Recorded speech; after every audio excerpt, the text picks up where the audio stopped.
শেষ পর্যন্ত নাজমুল হোসেন শান্তর অধিনায়কত্বেই বিপিএল এর এবারের আসরের টুর্নামেন্টের শিরোপা জিতল রাজশাহী ওয়ারিয়র্স।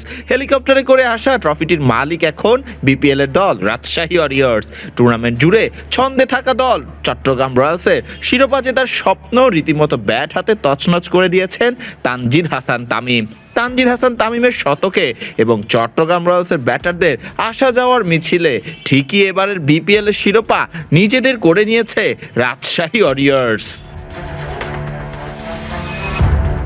175 রানের বড় লক্ষ্য তাড়া করতে নেমে শুরুতেই হোঁচট খেয়ে যায় চট্টগ্রাম রয়্যালস। দলীয় 18 রানে ফিরে যান নাঈম শেখ। 10 বলে 9 রানে থাকা নাঈম শেখ ফিরলে এরপর ব্যাট করতে আসেন মাহমুদুল হাসান জয়। জয় ফিরেন নিজের খেলা প্রথম বলটিতেই রানের খাতা না খুলেই। দুজনকেই সাজঘরের মুখ দেখিয়েছেন Rajshahi Warriors bowler Binura Fernando. চট্টগ্রামের হয়ে এরপর হাসান নওয়াজ এবং জাহিদুজ্জামান দুজনেই ব্যক্তিগত 11 রানে ফিরলে 10 ওভার শেষে 4 উইকেট হারিয়ে 66 রান স্কোরবোর্ডে নিয়ে বেশ বিপাকে থাকে চট্টগ্রাম রয়্যালস।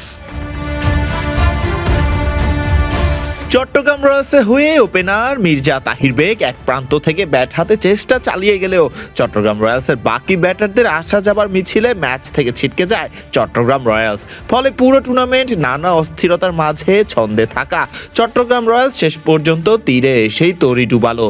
ওদিকে এবার বিপিএল এর অন্যতম গুছানো দল হিসেবে থাকা নাজমুল হোসেন শান্তর অধিনায়কত্বে রাজশাহী ওয়ারিয়র্স ঠিকই ফাইনালের মঞ্চে চট্টগ্রাম রয়্যালসকে হারিয়ে নিজেদের প্রথম বিপিএলেই জিতে নিল টুর্নামেন্টের শিরোপা। এর আগে টসে জিতে বোলিং করার সিদ্ধান্ত নেন চট্টগ্রাম রয়্যালস অধিনায়ক শেখ মেহেদী হাসান। টসে হেরে ব্যাটিংয়ে নামা রাজশাহী ওয়ারিয়র্স ব্যাটাররা শুরু থেকেই ব্যাট হাতে রানের চাকা সচল রাখেন। বিশেষ করে যার নাম না বললেই নয় সে হলো তানজিদ হাসান তামিম। বিপিএল এর ফাইনালের মঞ্চে তামিম হাকান মনে রাখার মতো সেঞ্চুরি।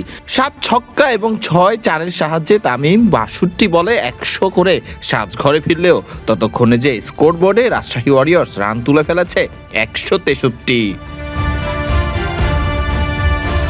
কেন উইলিয়ামসনের ব্যাট থেকে আসা 24 এবং সাহিবজাদা ফারহানের 30 রান সহ শেষ পর্যন্ত রাজশাহী ওয়ারিয়র্স পুঁজি পায় 174 রানের।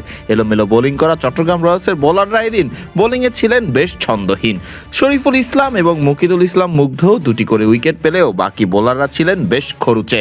বিশেষ করে 4 ওভার বল করে চট্টগ্রাম রয়্যালস অধিনায়ক শেখ মেহেদী নিজেই খরচ করেছেন 48 রান। তাছাড়া 4 ওভার বল করে 43 রান দিয়েছেন আরেক বোলার আমির জামাল নিজেও। ফরদিন রহমান সকাল, বিডি ক্রিক টাইম।